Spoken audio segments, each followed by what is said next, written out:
एक बार रिवाइज करता हूँ क्या क्या है हमने जो पढ़ा है। सबसे पहले कल हमने क्या देखा था, I just revise. Okay, anatomy का जो वर्ड का मीनिंग देखा है, अरिस्टोटल हिप्पोक्रेटिस का नाम देखा है, और सब डिविजन्स ऑफ अनाटॉमी में gross, systemic, regional, functional, developmental, histology and cytology, surface anatomy. I think it is very clear about this definitions. Okay, अगले हमने क्लिनिकल अनाटॉमी, कंपैरेटिव अनाटॉमी भी देखा है। फिर physiology, it mainly relates with the functions as well as the normal functions. Okay, अब normal भी इसमें include होता है। इसमें क्या क्या है, डिविजन्स है, neuromuscular, respiratory, cardiovascular, physiology, digestion and metabolism, immunology, endocrinology. I think these terminologies are very familiar to you, आपको इसका मीनिंग पता है। ठीक है, आगे देखो importance of anatomical position. Anatomical position का डेफिनेशन मैंने बोला है। ठीक है, a man lying like this, okay, is called anatomic position. Okay, इस एनाटॉमिक पोजीशन में सबसे पहले हमने क्या देखा है, सुपाइन पोजीशन देखा है। ठीक है, if the patient is lying towards the sky, okay, eyes and abdomen are facing upwards is nothing but the supine position. prone position मतलब क्या है, जो इसका abdomen है जो फ्लोर के ऊपर है और आईज भी facing downwards is nothing but क्या पोजीशन है, प्रोन पोजीशन। ठीक है, अगर लिथोटॉमी पोजीशन के लिए हमने बोला है कोई सर्जरीज, जेनेटल सर्जरीज हो या डिलीवरी प्रोसेस हो, नहीं तो हेमोरॉइड्स जैसे पाइल्स, इसका सर्जरीज होता है ना, वो सब के लिए लिथोटॉमी पोजीशन अप्रोप्रिएट है। आगे हमने प्लेन्स देखा है। प्लेन्स में सबसे पहले मीडियल प्लेन बोला है। Okay, medial plane is also called as longitudinal plane. ठीक है, ये सभी लॉन्गिट्यूडनल है, अगर बीच में है तो उसको मीडियल बोलता है। ठीक है, और सैजिटल प्लेन के बारे में क्या बोला, it is also a longitudinal plane, parallel में जो आता है उसको सैजिटल प्लेन बोलता है, और इसके साथ साथ जो लाइन्स आता है उसको क्या बोलते हैं, पैरासैजिटल प्लेन। ओके, और कोरोनल सूचर कल मैंने बोला, व्हाट इज कोरोनल सूचर, यहाँ पे, ओके, यहाँ बीच में जो लाइन काटता है उसको क्या बोलता है, कोरोनल सूचर बोलता है। हॉरिजॉन्टल मतलब ट्रांसवर्स है, एक बॉडी को आधा काट गया तो उसको ट्रांसवर्स प्लेन बोला जाता है। ठीक है, इसके साथ और भी कुछ चीज़ देखो, इसके डायग्राम तो नहीं दिख रहा है, you see this diagram in your book. Okay, in this सबसे पहले यहाँ पे कोरोनल सूचर है, बीच में सैजिटल सूचर, बीच में ये लैम्बडाइट सूचर है। ठीक है, अब इसमें सबसे पहले कोरोनल सूचर के सामने वाला जो बोन्स है उसको क्या बोलते हैं, फ्रंटल बोन्स। ठीक है, फ्रंटल बोन्स, पैरेटल बोन्स, सबसे लास्ट वाला क्या है, ऑक्सीपिटल। ठीक है, ये तीनों बोन्स याद है ना, फ्रंटल, पैरेटल, ऑक्सीपिटल। इसके नीचे टेम्पोरल होता है, याद रखना, frontal, parietal, temporal, occipital, frontal, parietal, occipital और इसके नीचे टेम्पोरल है। ठीक है, चार बोन्स याद है ना। अब इन बोन्स का जो बीच में जो सूचर्स होता है उसका नाम क्या बोला मैंने, यहाँ पे तो कोरोनल सूचर है, ओके, और इन बिटवीन इज कॉल्ड है सैजिटल सूचर, यहाँ पे लैम्बडा सूचर है, डायमंड शेप होता है इसलिए वो लैम्बडा शेप होता है, इसके उसका लैम्बडा बोला है। ठीक है, I think I am clear, अब तक क्लियर है। तो टर्म्स ऑफ मूवमेंट देखो, इसमें जो क्या है, सुपीरियर, एक बॉडी में अगर सुपीरियर बोलते हो वो हेड के तरफ से है तो हम क्या बोलते हैं, सुपीरियर बोलते हैं, कॉर्डल के ट्रेन की तरफ से है तो इन्फीरियर बोलते हैं। ठीक है, एंटीरियर पोस्टीरियर, मान के चलो एक डॉग का एग्जांपल लिया तो डॉग का एंटीरियर पार्ट्स अलग होता है, पोस्टीरियर पार्ट अलग होते हैं। अगर if A talking upon individual will have normally standing posture, dog is standing with 4 legs, सो इसका जो एंटीरियर पोस्चर अलग होता है और हमारा एंटीरियर पोस्चर ऐसे हो जाता है ना, मतलब समझ रहे हैं ना, एंटीरियर पोस्चर समझ गया। ओके, नेक्स्ट क्या है, lateral, median, lateral, proximal. Lateral मतलब बगल वाला, मीडियन मतलब मीडियन है, और इसके अलावा डिस्टल मतलब क्या है, दूर वाला है, मीडियन लाइन से दूर है तो डिस्टल है, मीडियन है तो पास है तो प्रॉक्सिमल है। आगे हमने क्या देखा, सुपरफिशियल और डीप। सुपरफिशियल मतलब अपर लेयर्स में एपिडर्मिस, डर्मिस के साथ इसके नीचे बिल्कुल you know layers of skin ना, एपिडर्मिस, डर्मिस, मस्कुलर होगा। ठीक है, इसके नीचे जो हमारा वेन्स या सुपरफिशियल, यहाँ पे भी हम दिखता है ना वेन्स, इसलिए हम बोला है सुपरफिशियल और डीप। इन कंपैरिजन देखो, सुपीरियर इन्फीरियर भी कंपैरिजन है, एंटीरियर पोस्टीरियर भी कंपैरिजन है, मीडियन लेटरल भी कंपैरिजन है, जैसे इसको भी क्या है, सुपरफिशियल डीप भी कंपैरेटिवली हम करना पड़ेगा। ठीक है, और बाद में एक्सटर्नल, इंटरनल, बाहर है तो एक्सटर्नल है, जो अंदर दिखेगा वो इंटरनल है। ठीक है, वी ऑर्गन सारा हमारा एक्सटर्नल ऑर्गन्स है, so we can able to see, जो स्टमक हमें दिखता नहीं ना, वो इंटरनल ऑर्गन। ठीक है, वो broadly speaking. Okay, now coming to the extension, flexion, ये बताया ना, extension away from the body, flexion मतलब towards our body. Okay, next abduction, abduction, ये दोनों का मैंने अवे, अबडक्शन मतलब पास में आना। ठीक है, और मीडियन रोटेशन, ऐसे रोटेशन बोला है ना, लेटरल रोटेशन, सर्कमडक्शन, ये दोनों मिलकर सर्कमडक्शन बोलता है, मीडियन रोटेशन और लेटरल रोटेशन। नेक्स्ट एलिवेशन मतलब क्या है, जो भी चीज़ हम उठाते हैं उसका एलिवेशन। डिप्रेशन मतलब नीचे जाना है, ठीक है। आगे क्या है, प्रोट्रूजन, किसी ऑर्गन से दूसरा ऑर्गन प्रोट्रूड करके बाहर आ जाते हैं, उसको हम प्रोट्रूजन बोलते हैं। रिट्रैक्शन मतलब अंदर चले जाना, समझ गया। नेक्स्ट क्या है, सुप्रोनेशन, प्रोनेशन मतलब किसी ऑर्गन को हम, प्रोनेशन मतलब ऐसे रखना, सुपेनेशन मतलब ऐसे है, ठीक है, mainly related to hand and legs, okay. Next क्या है, इन्वर्शन ऑफ फूट, जो फूट है अंदर के तरफ जाए तो इन्वर्शन बोलते हैं, एवर्शन मतलब बाहर के तरफ, ओके। मूवमेंट और डाउनवर्ड्स, अभी बोला था ना, inside downward is the inversion, outside downward is the eversion, okay. Next opposition, जैसे इसका एग्जांपल दिया है, two organs what you call working in opposite direction, okay, it is called as opposition, okay. Next हमने क्या देखा है, proximal distal तो हो गया। आगे लेवल्स ऑफ ऑर्गेनाइजेशन में हमने क्या देखा है, we started from the atom level, okay, two atoms मिलके क्या होता है, मॉलिक्यूल होता है, वो केमिकल लेवल हो गया। आगे मॉलिक्यूल्स में क्या होता है, सेल फॉर्मेशन, सेलुलर लेवल है, और टू और more cells combine to form a tissue, tissue level है, और ग्रुप ऑफ टिश्यूज कंबाइन है ऑर्गन्स एंड सिस्टम्स, ओके। और we have discuss each system also, फिर भी मैं रिपीट कर रहा, मतलब एक समराइजेशन कर रहा, जो भी 3 दिन से 3 क्लास में जो हुआ, ठीक है। इंटेगुमेंटरी सिस्टम में क्या है, skin, nails and hair, okay, this will be mainly in protective in nature and regulation of temperature, you know the temperature regulation हमारा स्किन बहुत काम करता है, ओके। तीसरा पॉइंट है एलिमिनेशन ऑफ द वेस्ट, ये तीनों याद रखना।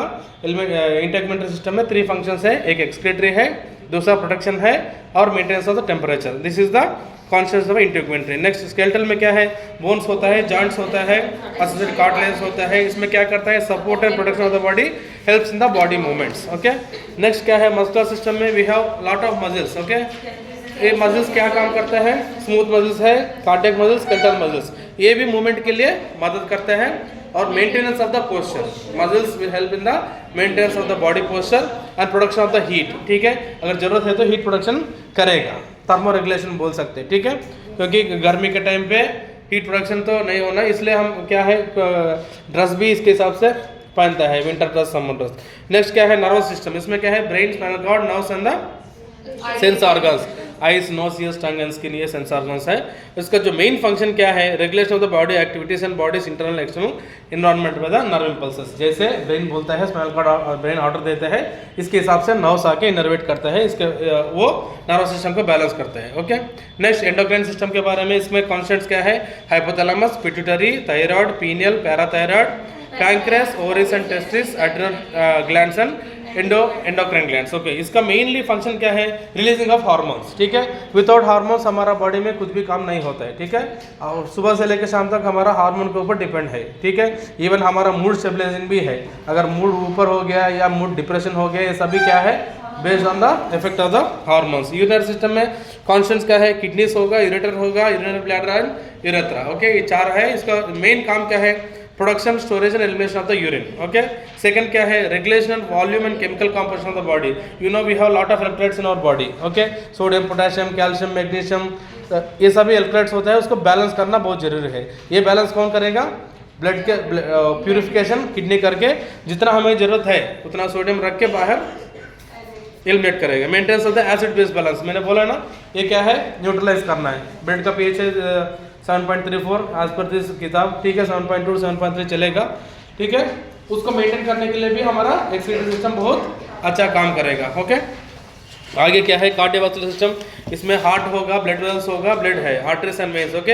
Heart pumps blood through the blood vessels, blood carries oxygen and nutrients to the cells and takes away the waste and carbon dioxide, ये तो बेसिक चीज है, ऑक्सीजन लेकर कार्बन डाइऑक्साइड रिलीज करना, ये ब्लड सप्लाई पूरा बॉडीज को जब वो जाएगा तभी वो जिंदा रहेगा, ये मेन पॉइंट। नेक्स्ट है लिम्फेटिक सिस्टम में, कल हमने देखा है spleen, thymus, tonsils, lymph nodes and lymphatic vessels. इसका जो मेन फंक्शंस देखो, return proteins and fluids to the blood, ठीक है, प्रोटीन ज़्यादा यूरिन के रूप में जाने के लिए ये प्रोटेक्ट करेगा, ठीक है।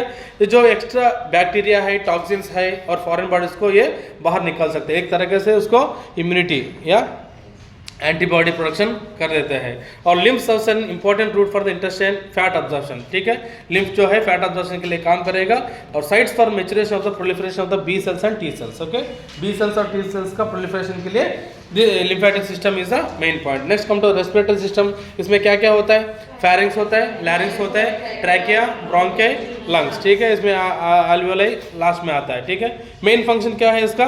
Transfer of oxygen from inhaled air to blood and carbon dioxide from blood to the exhaled air, ठीक है। इनहेल्ड एयर में क्या जाता है? ऑक्सीजन जाता है, एक्सहेल्ड एयर में कार्बन डाइऑक्साइड बाहर जाता है। Next, regulation of the acid base balance of the body fluids. ये भी पीएच मेंटेन करने के लिए इसका भी जिम्मेदारी है रेस्पिरेटरी सिस्टम का, क्योंकि हमारा रेस्पिरेटरी अल्कोहोलिसिस हो सकता है, रेस्पिरेटरी एसिडोसिस भी हो सकता है, उसको न्यूट्रलाइज करना पड़ेगा, वो बैलेंस लंग्स करेगा। नेक्स्ट देखो डाइजेस्टिव सिस्टम में पार्ट्स क्या है? Mouth, pharynx, oesophagus, stomach, small intestine, large intestine, rectum and anus. इसके साथ liver, gall bladder, associated ducts है और पैंक्रियास भी है। इनका काम क्या है? डाइजेशन करना, अब्जॉर्प्शन करना, एलिमिनेशन करना, ठीक है। All these three are the functions of the digestive system. और फीमेल रिप्रोडक्टिव सिस्टम देखो, इसमें क्या क्या होता है? ओवरीज होता है, यूट्राइन ट्यूब्स होता है, यूट्रस होता है, वेजाइना होता है, मेमरी ग्लैंड्स होते हैं। इनका मेन फंक्शन जो है production of the gametes, also called as ova, okay. और इसका जो फंक्शन है क्या है? Release of the hormones that regulate the reproduction and help in the development of the secondary sexual characters. Not only secondary sexual characters but also they will maintain the pregnancy. Pregnancy को भी maintain करता है। आगे देखो mammary glands for lactation, okay? For milk production के लिए mammary glands का जरूरत है। आगे देखो मेल रिप्रोडक्टिव सिस्टम में क्या क्या है? मेनली टेस्टिस है और डक्टस डिफरेंस है, सेमिनल वेसिकल्स है, प्रोस्टेट ग्लैंड है और पेनिस है, ठीक है। Penis is analogous, penis is the male copulatory organ in male reproductive system, okay. Next testis है। कभी कभी टेस्टिस में जो अबनॉर्मलिटीज है वो देख सकते, डक्टस डिफरेंस है। ये नॉर्मल फंक्शन, मेनली फंक्शन जो है production of the gametes, production of the sperms in male reproductive system. और ये भी रेगुलेट करता है hormones, okay. Male genital system में जो हार्मोन्स है वो रेगुलेट करेंगे। और penis is the main copulatory organ. Next coming to the skeletal system में क्या है? स्केलेटल सिस्टम में we have divided to axial skeleton, appendicular skeleton, ठीक है। एक्सियल मतलब जो हमारा एक्सिस में आता है बीच में, उसको क्या बोलते हैं? Axial skeleton. अपेंडिकुलर मतलब दोनों पैर का, दोनों हाथ का क्या होता है? Appendicular skeleton. समझ गए ना? कल हमने डिस्कस भी किया था। इसमें स्केलेटन है, जैसे मैंने बोला ना, और दोबारा मैं दिखा रहा है, आज सुबह भी दिखाया। ये वाला जो डायग्राम देखो, इसमें क्या है? फ्रंटल बोन्स इधर है, पैलेटल बोन्स इधर है, ये बीच में जो सूचर है क्या है? कोरोनल सूचर है। और यहाँ पे जो टेम्पोरल बोन अभी दिख रहे हैं देखो, ओके। टेम्पोरल बोन इधर है, 4 बोन्स है, frontal, palatal, temporal, occipital. Occipital पीछे है, फ्रंटल सामने है, बीच में पैलेटल है, नीचे टेम्पोरल है, ठीक है। इधर देखो, फ्रंटल और पैरेटल के बीच में जो सूचर है कोरोनल सूचर है। और पैरेटल और टेम्पोरल का कोई सूचर ज्यादा नहीं दिख रहा है, बाद में देखेंगे। ऑक्सीपिटल बोन है, ऑक्सीपिटल के नीचे क्या है? मास्टोइड। इधर देखो, मास्टोइड प्रोसेस है। और ये बोन है जाइगोमेटिक बोन है, आंखें के बगल में जो है जाइगोमेटिक बोन है। और इसके स्फीनॉइड बोन है, इसको स्फीनॉइड बोलते हैं। कहाँ है? पैरेटल बोन का अटैचमेंट स्फीनॉइड है। और नासल बोन है, हम डाइजेस्टिव सिस्टम में, रेस्पिरेटरी सिस्टम में देखेंगे नासल बोन के बारे में। और लैक्रिमल बोन है, इथमॉइड बोन है, मैक्सिला, मैंडिबल। ये सब जोड़ दो। मैंडिबल याद है ना? ये है ना? मैंडिबल इज मूवेबल और इमूवेबल। मूवेबल है ना, ऊपर वाला, मैक्सिला इमूवेबल, ठीक है। जो मेजर वाला बोन्स है आपने इधर देख लिया। I am repeating once again, frontal, parietal, temporal, occipital, ये 4 ऊपर है, ठीक है। इसके नीचे हमने क्या देखा है? मास्टोइड प्रोसेस देखा है और जाइगोमेटिक बोन देखा है। और मैक्सिला, मैंडिबल याद रखो। स्फीनॉइड बोन है, वो बाद में भी याद रख सकते हैं। Lacrimal bone, ethmoid bone, maxilla, mandible याद रखो। Mandible is movable, maxilla is not movable, okay. Next coming to the functions of vertebral column. Vertebral column में मेनली जो है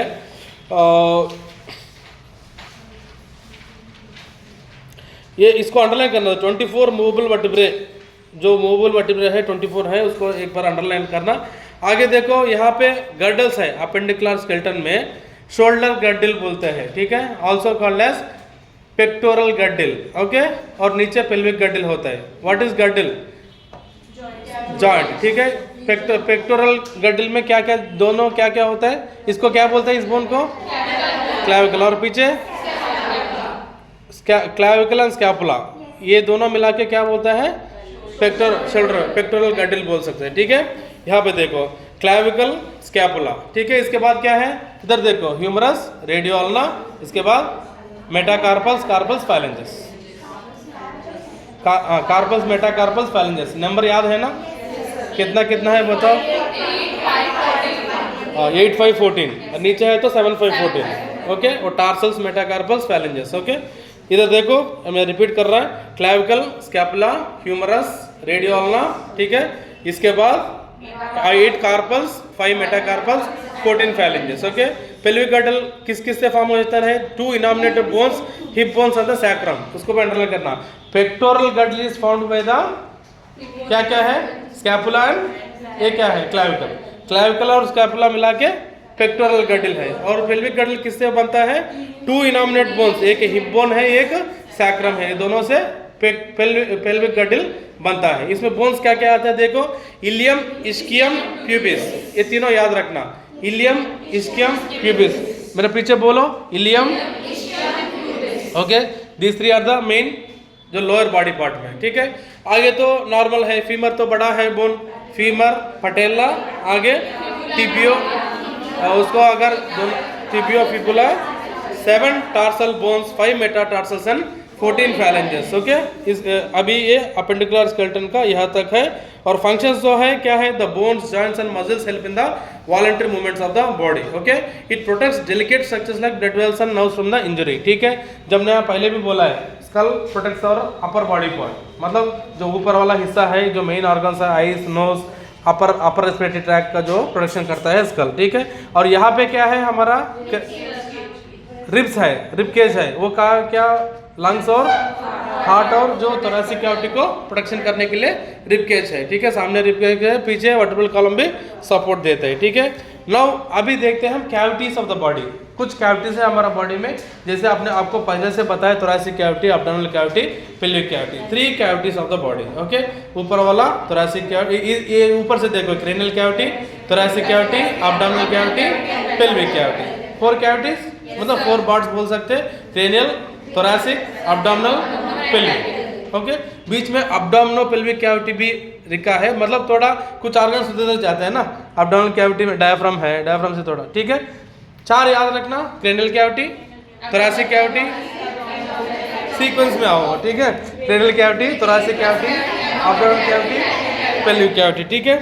अभी क्रेनियल कैविटी में देखते हैं। क्रेनियल कैविटी ऑलरेडी मॉर्निंग मैंने बोला है, वो रिपीट कर रहा है। Frontal bones, parietal bones, temporal bones, occipital bones, यही लिखा है देखो। फ्रंटल बोन्स, इसमें जो बाउंड्रीज मैंने पहले दिन में आपको बोला था, बाउंड्रीज बहुत जरूरी है, ओके। बाउंड्रीज में क्या आता है? Anterior, posterior, superior, inferior, left lateral, right lateral, हमारा टोटल साइड बाउंड्रीज ना। अभी देखो हमारा क्रेनियल कैविटी का ऊपर वाला क्या है? फ्रंटल बोन्स है, विच इज एंटीरियरली बोल सकते हैं, ठीक है। फ्रंटल बोन्स सामने है, इसलिए क्या है? Frontal bones anteriorly, occipital bones posteriorly, पीछे वाला ऑक्सीपिटल बोन है, सामने फ्रंटल बोन्स है। और बीच में क्या है? Sphenoid bone, ethmoid bone inferiorly, नीचे की तरफ क्या है? स्फीनॉइड एंड इथमॉइड बोन नीचे है। और paid parietal bone superiorly, paid parietal bones, इधर देखो ये पैरेटल बोन्स है, ये कहाँ है? Superiorly, okay. ये सामने, ये ऊपर और नीचे, समझ गया? फ्रंटल, पैरेटल, नीचे क्या है? इंफीरियर में क्या है? ऑक्सीपिट तो पोस्टीरियर में है, ठीक है। इंफीरियर में क्या है? Ethmoid and sphenoid bone, okay. ये याद रखना है। 4 बोन्स है। The cranial cavity is occupied by the brain, ये तो आपको पता है। नेक्स्ट हम तो थोरेसिक कैविटी, इसका भी बाउंड्रीज देखते हैं। The thoracic cavity is one of the major cavities of the body, जिसमें मेनली हार्ट एंड लंग्स तो रहता ही रहता है। इसका भी बाउंड्रीज देखता है। थोरेसिक कैविटी का बाउंड्रीज बताओ। एंटीरियर क्या होगा? स्टर्नम होगा, सामने स्टर्नम होगा। And anterior parts of the ribs अंदर कोस्टल कार्टिलेजेस, कोस्टल मतलब एक दूसरा से जहाँ जोड़ता है उसको क्या बोलता है? कोस्टल कार्टिलेज बोलता है। और पीछे की तरफ पोस्टीरियर क्या है? 12 वर्टिब्रे है, 12 thoracic vertebrae and intervertebral disc and posterior parts of the ribs, समझ गया? सामने बाउंड्रीज हमें पता चला, एंटीरियर और पोस्टीरियर भी हमें पता चला। और साइड में देखते हैं, ऑन ईच साइड क्या क्या है? 12 pairs of ribs and intercostal muscles, ठीक है। दोनों तरफ क्या है? 12 पेयर्स ऑफ रिब्स होंगे और इसका इंटरकोस्टल मसल्स भी है।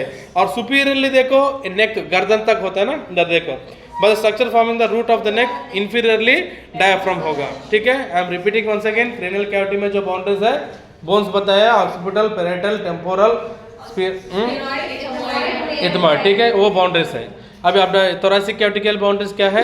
सामने तो स्टर्नम है, पीछे वर्टिब्रे है और दोनों तरफ रिब्स है, ठीक है, और नीचे तरफ डायफ्राम है, ओके, और ऊपर यहाँ तक रूट्स ऑफ द नेक है। नेक्स्ट देखो इसमें क्या क्या कंटेंट्स है जो हमारा थोरैसिक कैविटी में क्या क्या है। हार्ट, ट्रैकिया होंगे, ब्रांकिया होंगे, heart, aorta, superior inferior vena cava, oesophagus, lymph vessels and nerves, all these are the organs present in the thoracic cavity. Cranial cavity में क्या क्या है?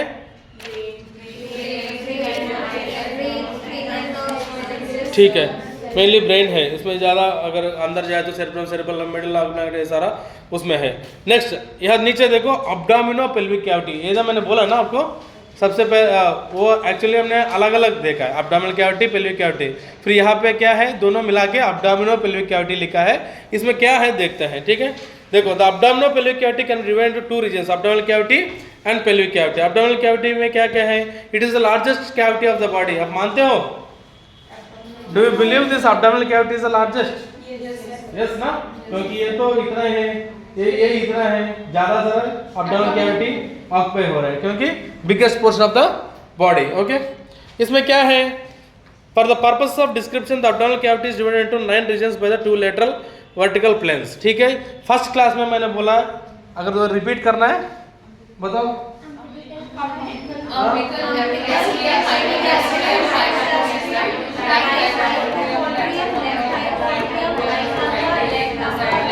जो पहले क्लास में है सबको याद है, ठीक है, वही दोबारा यहाँ रिपीट हो गया, ठीक है। Umbilical, epigastrium, hypogastrium, right hypochondrium, left hypochondrium, right lumbar, left lumbar, right iliac region, left iliac region, वो यहाँ पे दिया गया। ये पॉइंट मैंने पहले दिन बोल चुका है आपको, ठीक है।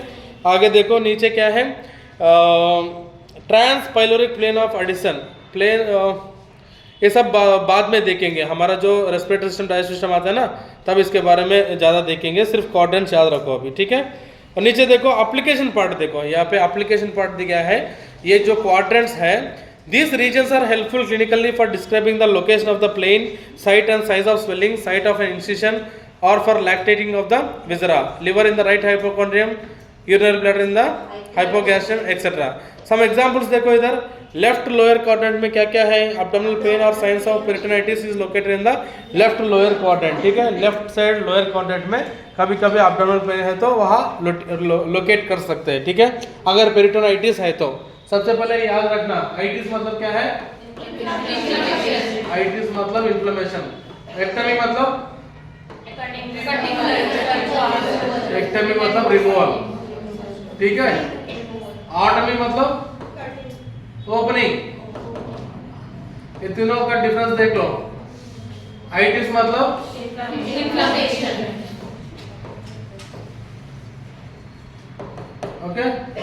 आइटिस मतलब इन्फ्लेमेशन, एक्टमी मतलब रिमूवल, ऑटमी मतलब ओपनिंग, ओके। इसको ऑटमी भी बोलता है, ऑस्टमी भी बोलता है, ठीक है, based on the location. Opening जहाँ पे भी करो उसको क्या है? ऑटमी, ओके। ट्रैकियोस्टमी, ऑस्टमी मतलब ओपनिंग। कहीं पे भी अगर आप सर्जिकल में से कुछ ओपनिंग किया तो भी उसको ऑटमी बोलता है। आइटिस मतलब इन्फ्लेमेशन, आपको पता है। पेरिटोनाइटिस मतलब क्या है? Inflammation of the peritoneum. अभी हमने देखा ना, पेरिटोनाइटिस देखा है। पेरिटोनाइटिस अगर हुआ तो लेफ्ट लोअर क्वाड्रेंट में दर्द महसूस हो जाता है, ठीक है, यह दिखा है। Next, the left upper quadrant में भी पेनफुल और tender in the intestinal malrotation. What is intestinal malrotation? हमारा इंटरस्टाइन बहुत लंबा है ना, कभी कभी एक के ऊपर दूसरा का ऐसा रोटेट हो जाता है, उसको पेन, दर्द कहाँ महसूस होता है हमें? इधर देखो, लेफ्ट अपर क्वाड्रेंट में महसूस होता है। नेक्स्ट, राइट अपर क्वाड्रेंट में क्या क्या है? मान के चलो हेपेटाइटिस है। What is hepatitis? बस इतना है। आइटिस मतलब इन्फ्लेमेशन, हेपेटाइटिस मतलब लिवर, ओके। लिवर का इन्फ्लेमेशन होता है, क्या बोलते हैं? Hepatitis. Inflammation of liver is called hepatitis. Next, cholecystitis का मतलब क्या है? Inflammation of the gall bladder, okay. Next, peptic ulcer. Ulcer का मतलब क्या है? रेडनेस होना या म्यूकोजा खराब होना, वहाँ पे एरिथेमा हो सकता है, कभी कभी ब्लीडिंग भी हो सकता है, अल्सर ज़्यादा हो गया तो, ठीक है। We can see this type of pains in the right upper quadrant, okay. Right upper quadrant में इसको देख सकते हैं। और the right lower quadrant, in particular the right inguinal region, इलेक्ट्रोसम में painful the condition of appendicitis, ये बहुत इंपॉर्टेंट है, अंडरलाइन कर लो। अपेंडिसाइटिस का जो पेन है राइट लोअर क्वाड्रेंट में हमें पता चलता है, ये यहाँ, ठीक है। अपेंडिसाइटिस का जो पेन है which is called as McBurney's point ना, आपने 12वीं में पढ़ लिया, ठीक है। लिखो फिर 12वीं में अगर नहीं पढ़ो तो लिख लो, इसको क्या बोलता है, MCBU McBurney's point, okay, RNS, okay. ये पॉइंट का मतलब क्या है, जहाँ पे अपेंडिसाइटिस या अपेंडिसाइटिस अगर हुआ तो यहाँ पे मैकबर्न्स पॉइंट में दर्द होता है, ओके। अगर आपको क्वेश्चन ऐसे पूछा गया तो अपेंडिसाइटिस कैन बी असेस, कौन सा पॉइंट में असेस कर सकते हैं, वो तो मैकबर्न्स पॉइंट लिखना है, ठीक है। अपेंडिसाइटिस, ठीक है, वो कहाँ है, राइट लोअर क्वाड्रेंट में है ना, right side of lower quadrant में है, ठीक है। नेक्स्ट देखो बेटा, boundaries of the abdominal cavity, जल्दी लिखो, जो भी लिखना है लिख लिया ना, मैकबर्न्स पॉइंट लिख देना, अगले ये पॉइंट रिपीट होगा, अगले डायसिस्टम में रिपीट होगा, कोई दिक्कत नहीं। अभी boundaries of the abdominal cavity, boundaries क्या है, ऊपर नीचे साइड, देखो सुपीरियरली क्या है, the diaphragm separates with thoracic cavity. Diaphragm मतलब क्या है, एक लेयर है, मस्कुलर लेयर है, किसको डिवाइड करता है, thoracic cavity abdominal cavity divide करता है। इसलिए हमें क्या बोल रहा है अभी, ऊपर वाला जो सुपीरियर, इसके लिए तो इंफीरियर है, थोरैसिक कैविटी के तो इंफीरियर है, एब्डोमिनल कैविटी तो सुपीरियर है, ठीक है। नेक्स्ट देखो, इंफीरियरली क्या है, it continues with the pelvic cavity, anterior तो एब्डोमिनल वॉल होंगे और पोस्टीरियरली लंबार वर्टिब्रे, ठीक है, और पोस्टीरियर एब्डोमिनल वॉल है, लेटरली एब्डोमिनल वॉल्स होंगे, लोअर रिब्स होंगे, ठीक है। आई थिंक अगर आपको बॉडी आपको खुद पता है तो बाउंड्रीज लिखना बहुत आसान है, ठीक है। If you know your body then only you can able to write the boundaries, okay. Contents देखो क्या क्या होगा, मेनली स्टमक होगा, स्मॉल इंटेस्टाइन होगा, large intestine and liver. Apart from liver यहाँ पे ज़्यादा कंटेंट्स है, मैंने पहले बोला ना ये बड़ा कैविटी है, सबसे कंपेयर किया था, कंटेंट्स भी ज़्यादा है। देखो गॉल ब्लैडर है, बाइल डक्ट्स है, पैंक्रियास है, स्प्लीन है, 2 किडनीज है, एड्रिनल और सुप्रारेनल ग्लैंड्स है, न्यूमरस ब्लड वेल्स होंगे, लिम्फ वेसल्स होंगे, नर्व्स होंगे, लिम्फ नोड्स होंगे, ठीक है। Abdominal cavity is the biggest cavity, it have largest number of organs, क्या तो नंबर भी ज़्यादा है, देखो स्टमक है, स्मॉल इंटेस्टाइन है, लार्ज इंटेस्टाइन है, लिवर है, गॉल ब्लैडर है, पैंक्रियास है, बाइल डक्ट्स है, स्प्लीन है, किडनीज है, सुप्रारेनल मतलब किडनी के ऊपर कुछ ग्लैंड होता है, is also called as adrenal gland, okay.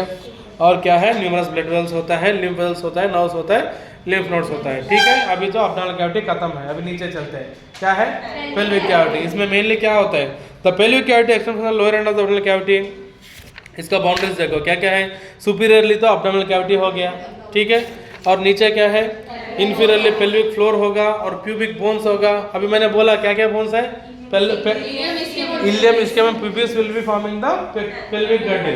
Pectoral girdle का क्या क्या है, ये दोनों मिलाकर पेक्टोरल गड्डल होता है। पेल्विक गड्डल में ilium, ischium, pubis, okay. Longest bone है फीमर है, ठीक है, और स्ट्रॉन्गेस्ट है ये मैंडिबल, मैक्सिला ऊपर है, ठीक है।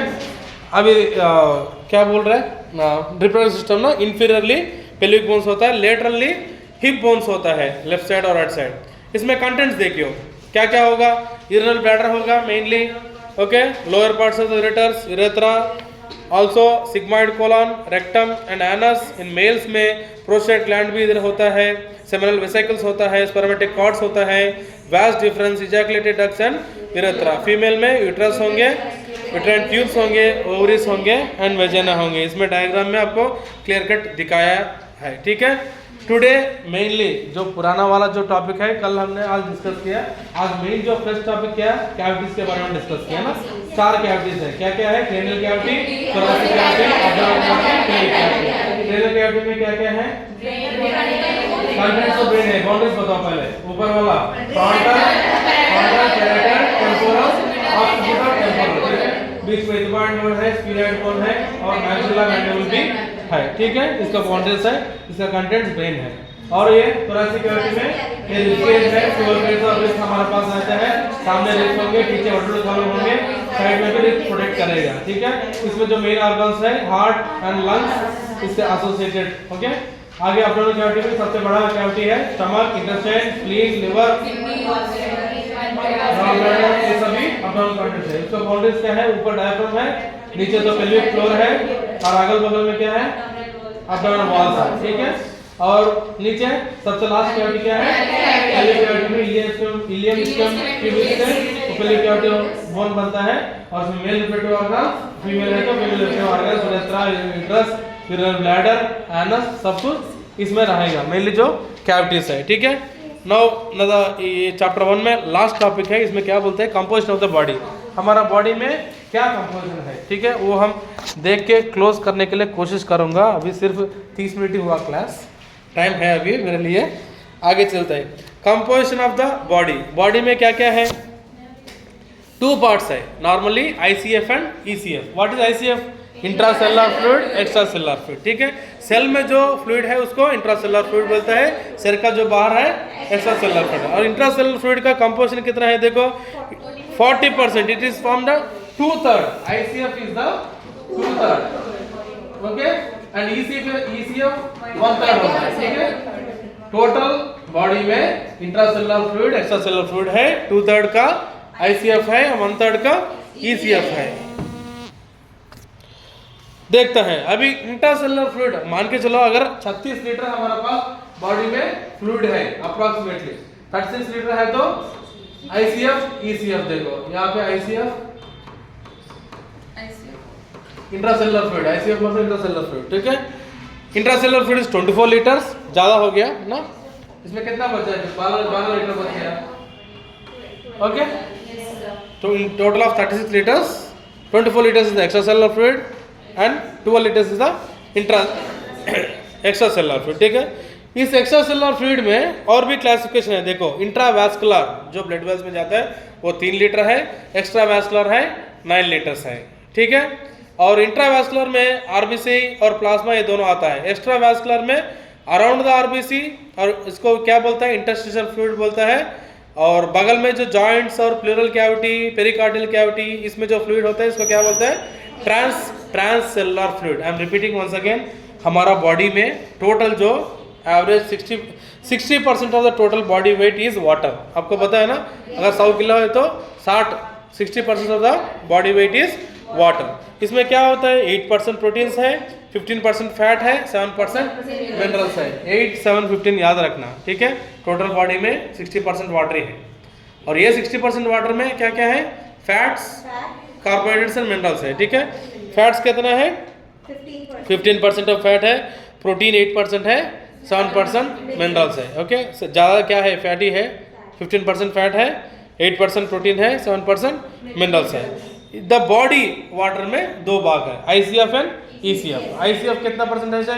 2/3 ना, 2/3, 1/3। ये अगर मान के चलो 36 लीटर्स है तो 24 litres of ICF, 2 litres of ECF, ठीक है। ECF मतलब एक्स्ट्रा सेलुलर फ्लूइड, ICF मतलब इंट्रासेलुलर फ्लूइड। ये एक्स्ट्रा सेलुलर फ्लूइड में फिर क्लासिफिकेशन है, क्या क्या है? देखो इंट्रावैस्कुलर फ्लूइड, वेसल्स में जो पास होता है वो कितना है? 3 लीटर्स इंट्रावैस्कुलर। ये 12 में 3 लीटर इंट्रावैस्कुलर और 9 लीटर एक्स्ट्रावैस्कुलर, ठीक है। ये 12 में 3-6 इंट्रावैस्कुलर, एक्स्ट्रावैस्कुलर, ठीक है। ये इंट्रावैस्कुलर में फिर क्या है? आरबीसी के ऊपर होता है, देख लो, around RBC and plasma is the intravascular. RBC में ये 3 लीटर खत्म हो जाता है। अभी 6 लीटर में और 2 क्लासिफिकेशन है, क्या क्या है? देखो 6 लीटर में कहाँ है? Around the RBC which is called as interstitial fluid. RBC के बीच में जो फ्लूइड होता है उसको क्या बोलता है? Interstitial fluid. और बगल में क्या है? Transcellular fluid. ये कहाँ होता है? पेरिकार्डियल। What is pericardium? देखो जैसे टर्मिनोलॉजी, पेरी मतलब अराउंड, ठीक है, कार्डियम मतलब कार्डियक के ऊपर। पेरिकार्डियल फ्लूइड मतलब कार्डियक का जो ऊपर पेरिकार्डियम बोलता है, इसमें जो फ्लूइड है पेरिकार्डियल फ्लूइड, ठीक है। जैसे लंग्स के ऊपर कौन सा लेयर होता है? प्लूरल फ्लूइड और प्लूरल कैविटी, ठीक है। जैसे जॉइंट्स में भी फ्लूइड होता है, ठीक है, उसको इस सब को क्या बोलते हैं? साइनोफ्लूइड फ्लूइड, ठीक है। ये सब के इसका नाम दिया गया ट्रांससेलुलर फ्लूइड, ठीक है। ये सब जो मैंने बोला है पेरिकार्डियल, प्लूरल और ये बोन्स के बीच में, ये सब मिलकर क्या है? Transcellular fluid. इसका जो कंपोजिशन वो 9 लीटर में आ गया, ठीक है, okay. 36 litre, 24 litre, 12 litre, 12 litre में 3 और 9, 3 इंट्रावैस्कुलर, 9 एक्स्ट्रावैस्कुलर, 3 इंट्रावेस्कुलर में फिर आरबीसी और स्प्लीन में आ गया, और दूसरा प्लाज्मा आ गया। और 6 लीटर में क्या क्या है, ये जो मैंने बोला है बीच में इंटरस्टिशियल फ्लूइड बोलता है। इंटरस्टिशियल मतलब आरबीसी के बीच में, ये याद रखना, plasma, interstitial fluid, transcellular fluid, trans in between cells होता है, ठीक है। This is about the composition of the body. आगे अगले जो बड़ा चैप्टर रहेगा उसमें भी एक बार रिपीट हो जाएंगे। अभी हम देखते हैं homeostasis. What is homeostasis? Okay, maintenance of the body temperature in spite of external जो एनवायरनमेंट कितना भी हो, उसको कुछ फर्क नहीं पड़ेगा, वो अपना बॉडी का टेम्परेचर मेंटेन करना is nothing but the homeostasis, right. Okay, pH maintain करना भी एक one of the part of the homeostasis. Okay, अगर आप पीएच मेंटेन किया तो भी टेम्परेचर मेंटेन होगा अपने ना। ब्लड में पीएच ही मैटर करता है ना, और even respiratory system, digestive system में भी पीएच मैटर करता है, क्योंकि हमारा बॉडी में डाइजेस्टिव सिस्टम में HCl तो एसिडिक है ना। हमारा बॉडी कंटेंट्स में we eat carbohydrate, fat, protein सब कुछ हम खाते हैं, उसको डाइजेस्ट करने के लिए थोड़ा बहुत एसिडिक चाहिए। वहाँ पे पीएच मेंटेन करने के पीएच ना, pH should be will be कम, क्योंकि एसिडिक होता है ना। इसके बाद अल्कलाइन होता है, काइल आपको पता है ना, ठीक है। होम्योस्टैसिस मतलब क्या है? बॉडी टेम्परेचर मेंटेन करना is nothing but the homeostasis. देखो, the word homeostasis was coined by Walter P Colon. इसका मतलब क्या है?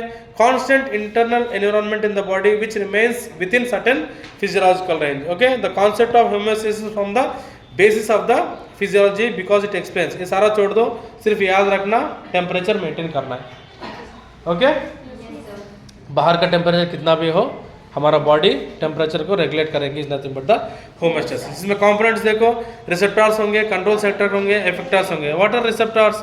ये क्या है? The recognise These recognize any deviation from the normal level of physiological parameter and provide feedback to control center. मान के चलो यहाँ पे ट्रैफिक जाम हो रहा है, हम यहाँ से गाड़ी लेकर शुरू कर दिया, हमको मोबाइल में इंस्ट्रक्शन आता है यहाँ पे जाम है, इधर मत जाओ। मतलब ये क्या है? वो हमें पहले चेतावनी वार्निंग दे रहे हैं। Understood? Your temperature is going to down, kindly maintain the temperature. मतलब वहाँ पे एक रिसेप्टर है, receptor will be telling that your temperature is going down, your BP is going down, या तो जो एक्टिविटी है तुम्हारा बॉडी में ये दिक्कत आ रहा है करके पहले पहचान सकता है, which is receptor. Okay, next क्या है? Control centre. इसको मेंटेन करने के लिए हमारा एक कंट्रोल सेंटर है, जैसे ब्रेन है हर चीज के लिए। देखो, this receives the information about the variation in the physiological parameter from receptors and activates the effector system. मान के चलो आपने खांसी जुकाम कैसे आता है? अभी बाहर से जो इन्फेक्शन मटेरियल है आपका माइक्रोऑर्गेनिज्म अंदर गया तो आपका इम्यून सिस्टम को एक्टिवेट करेगा ना। भाई देखो, कोई बाहर से आया, फिर वो क्या है? एंटीबॉडीज जनरेट करेगा और लड़ाई करेगा, then antibody antigen antibody complex बन जाएगा, उसको बाहर निकालने के लिए कोशिश करेगा, यही होता ना। अब इसमें क्या है? एक रिसेप्टर है जो रिकॉग्नाइज करेगा, दूसरा कंट्रोल सेंटर है जो एक्टिवेट करेगा, एक्टिवेट करके जो चीज़ चाहिए उसको रिलीज करने के लिए, और सबसे लास्ट क्या है? इफेक्टर। एक ऑर्गन इफेक्ट करेगा। मान के चलो आपने बाहर से किसी का जुकाम काफी था और आपने पानी पी लिया, इन्फेक्शन हो गया, लंग्स विल बी रिकग्नाइजिंग ना। इवन अगर छोटा छोटा पोलन ग्रेन्स है, नहीं तो बैक्टीरिया वायरस अंदर गया है, तो वो lungs will be recognising, lungs recognise करते हैं। But affected organ will be the lungs only first. अगर नोज में कुछ जाए तो ये है, डाइजेस्टिव सिस्टम में कुछ जाए तो स्टमक का पूरा अब्डोमिनल इफेक्ट होगा, ठीक है। That is the effector. 3 points I told, receptor, control centre, effector. अभी मैकेनिज्म देखते हैं। ये छोटा सा एग्जांपल है, ये 2 तीर है इसमें। क्या है? Positive feedback mechanism, negative feedback mechanism, 2 है, ठीक है। मान के चलो एक टैंक होगा, घर में टैंक होगा ना सबका, ठीक है। सब आजकल सबका आवाज आता है, मोटर भर गया, क्या है, पानी भर गया, आता है ना, टैंक भर गया, कृपया बंद करो, ये आवाज आता है, सुनते रहते हैं। वो क्या मैकेनिज्म है? पॉजिटिव है। अगर देखो नेगेटिव फीडबैक मैकेनिज्म मतलब पानी भर गया, पानी नीचे जा रहा है, तब आपको क्या है? नींद उठती है, फिर मोटर बंद करते हैं। ये नेगेटिव फीडबैक मैकेनिज्म, वो अपने आप बंद नहीं होता है, पहले आवाज करना पड़ता है। पॉजिटिव फीडबैक मतलब वहां पर पानी कम है, ये तो बोलते नहीं, पानी कम है करके कोई आवाज तो नहीं करते है ना। पानी कम है तो हम खुद देखना पड़ता है। ओके, ये जो मैकेनिज्म का सिर्फ मैंने एग्जांपल बोला है। पॉजिटिव फीडबैक मैकेनिज्म मतलब क्या है? वहां पे रिक्वायरमेंट है, तभी आप पानी टैंक में डाल रहे हैं। रिक्वायरमेंट खत्म हो गया तो अपने आप बंद होना है, मतलब नेगेटिव फीडबैक मैकेनिज्म। इसके लिए हमारा बॉडी में कुछ एग्जांपल्स देखते हैं। देखो, पॉजिटिव फीडबैक मैकेनिज्म का पहले नेगेटिव फीडबैक देखो। नेगेटिव फीडबैक एग्जाम्पल देखो। ACTH, what is ACTH? ACTH adrenocorticotropic hormone, ये रिलीज होता है ना, ये भी हार्मोन है।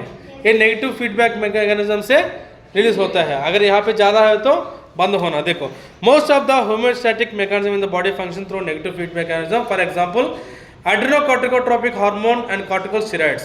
ACTH released from anterior pituitary stimulates the cortisol from the adrenal cortex.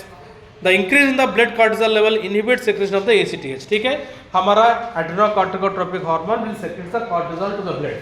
अगर ब्लड में cortisol लेवल ज़्यादा हो गया, वो अपने आप बंद हो जाता है, रिलीज होना। ठीक है, हमारा ब्लड शुगर लेवल भी बढ़ गया तो अपने आप बंद होता है, इसमें सेक्रेट होता है। जैसा हमारा क्या है, ACTH एड्रेनोकॉर्टिकोट्रोपिक हार्मोन, और कॉर्टिसोल लेवल को ब्लड में रिलीज होने में ब्लड में कॉर्टिसोल लेवल बढ़ जाता है, अपने आप वो नेगेटिव फीडबैक मैकेनिज्म से वहां पे स्टॉप हो जाता है। ठीक है, which is called as negative feedback mechanism. ठीक है, पॉजिटिव में देखते हैं। पॉजिटिव में क्या है, यहाँ पे आपका मेंस्ट्रुएशन साइकिल का एग्जांपल दिया उन्होंने। देखो, positive feedback mechanism with system which reacts in such a way as to increase the intensity of the change in the same direction. ठीक है, in other words, in positive feedback mechanism the response reinforces the stimulus rather than decreasing or removing it. Positive feedback mechanism are less common and occur in both physiological and pathological matter. यहाँ पे नीचे ovulation का example दिया। देखो, ovulation, what is parturition? वहाँ पे parturition लिखा है। ओके, ओवुलेशन का पता है ना, रिलीज ऑफ द ओवा। Parturition is the process of delivery. Clotting of blood is also one of the example of positive feedback mechanism. आपको कहीं चोट लग गया, चोट लगने के बाद अपने आप prothrombin, calcium level factor, Christmas factor सब आके वहाँ पे मेश फॉर्मेशन करेगा, ब्लड को रोकेगा ना बाहर नहीं आने के लिए। वो भी पॉजिटिव फीडबैक मैकेनिज्म, ब्लीडिंग को रोकना है। ठीक है, नीचे देखो, FSH follicle stimulating hormone is released by the anterior pituitary stimulates secretion of the estrogen from the ovary. ovary से estrogen secrete होंगे। The increase in the blood estrogen level stimulates the LH. ठीक है, estrogen बढ़ गया तो वो LH को stimulate करेंगे। ठीक है, LH भी बढ़ जाएगा। LH बढ़ने के बाद क्या होगा, ovulation होगा। ठीक है, this is example of the positive feedback mechanism. ठीक है, सबसे पहले FSH से क्या रिलीज होगा, ईस्ट्रोजन होगा। ईस्ट्रोजन बढ़ते बढ़ते LH बढ़ जाएगा, LH बढ़ने क्या, ओवुलेशन होगा। पॉजिटिव फीडबैक मैकेनिज्म का एग्जांपल ये है। ठीक है, आगे अभी चैप्टर 1 खत्म है, इसमें कोई देखने नहीं है, सिर्फ बाद लास्ट में कुछ आपको समरी में कुछ टर्मिनोलॉजी दिया है। What is pathogenesis? पैथोजेनेसिस मतलब क्या है ना, जो पैथोजन आपके बॉडी में जाता है ना, वो द प्रोसेस, पैथोजेनेसिस मतलब जो डिसीज कॉजिंग प्रोसेस को हम पैथोजेनेसिस बोलते हैं। ठीक है, नेक्स्ट सिम्टम्स मतलब बाहर जो हमें दिखेगा उसको हम सिम्टम्स बोलते हैं। ठीक है, what is inspection? I told about inspection 2 दिन पहले, हम आंखें से जो देखते हैं। ठीक है, नेक्स्ट साइंस मतलब objective change in the body that are visible to the observer. Next palpation मतलब क्या है, किसी को पकड़ के देखे तो दैट इज पाल्पेशन। समझ गए? इंस्पेक्शन तो आंखें से देखेंगे, पाल्पेशन मतलब पाल्पेट करके देखेंगे। ठीक है, पाल्पेशन में बहुत सारा आता है। अभी फिलहाल के याद रखना, inspection with I, palpation with touching. Okay, इसमें दो और स्टेप्स भी है। या अभी बोलो बाद में बोलो। ठीक है, परकशन मतलब क्या है, टैपिंग करके ले। नेक्स्ट ऑस्कल्टेशन है, स्टेथोस्कोप से लिसनिंग। ठीक है, चारों एक बार रिपीट करो। इंस्पेक्शन नहीं, you repeat what I am telling. Inspection सब नहीं बोल रहा है। Inspection, palpation, percussion, auscultation.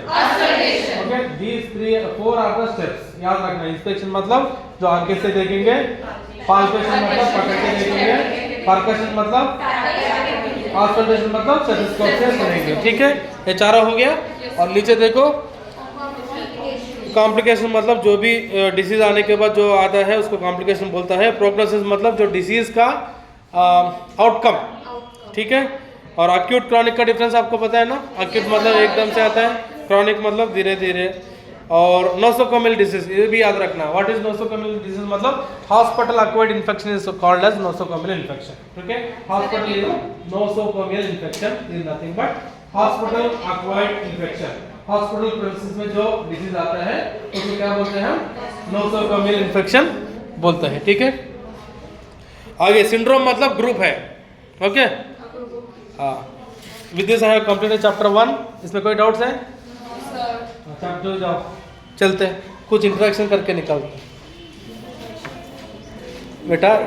मैं 120 घंटे है, मेरा भी टाइम बाउंड है, मैं भी छुट्टी लेने वाला हूँ, इसलिए थोड़ा जस्ट इंटरेक्शन बोल के मैं चैप्टर 2 का इंटरेक्शन बोलता हूँ, ठीक है। इसमें मेन क्या है, केमिस्ट्री ऑफ लाइफ। इंट्रोडक्शन क्या है?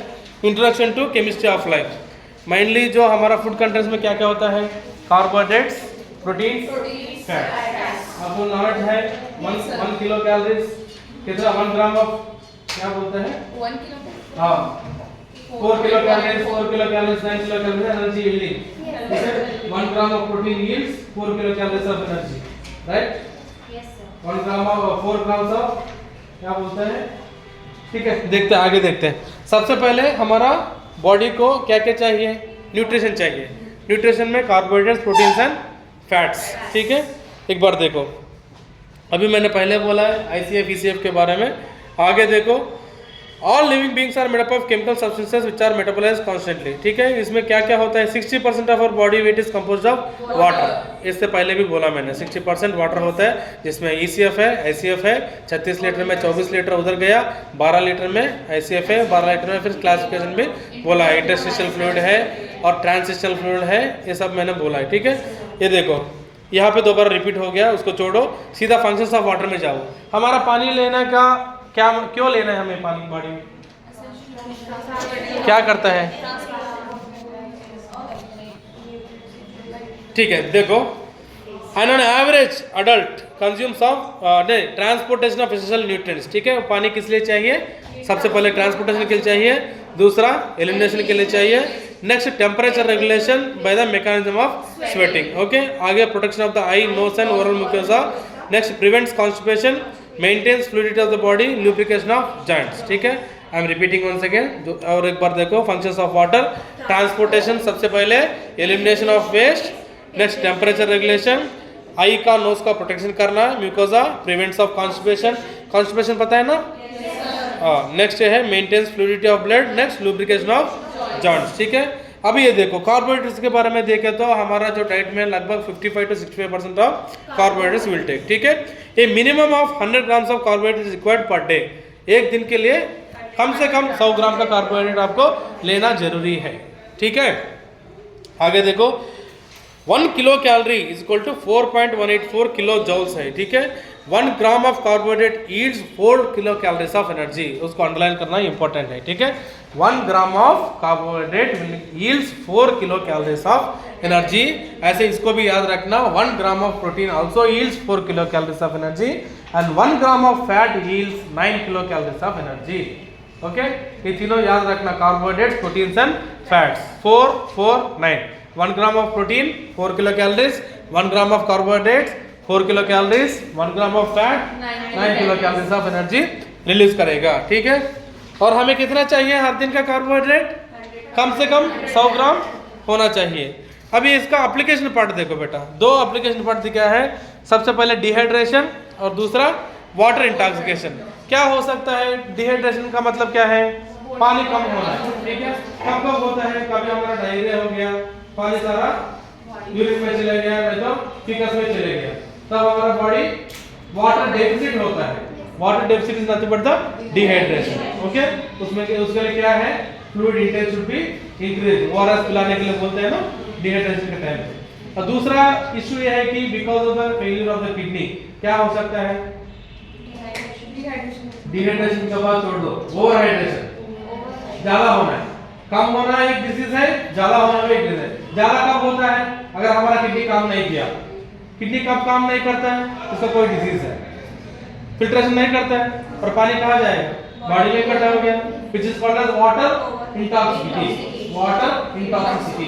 ये देखो डिहाइड्रेशन का मतलब क्या है, पानी कम होना, वाटर ज्यादा होना मतलब water intoxication is due to excessive water intake, this can cause hyponatraemia, reduction of salt level in the body. समझ गया, हमारा बॉडी में ये याद रखना। और एक व्हाट इज हाइपो, हाइपर पता है ना, फर्स्ट क्लास में बोला था, अगर किसी का याद है तो। हाइपो मतलब, हाइपर मतलब, ओके, हाइपर हाइपो। जैसे बोलते हैं ना हाइपर टेंशन मतलब क्या है, बीपी बढ़ना है। हाइपोटेंशन मतलब बीपी कम होना। हाइपो हाइपर हर जगह यूज़ कर सकते हैं लेवल के हिसाब से।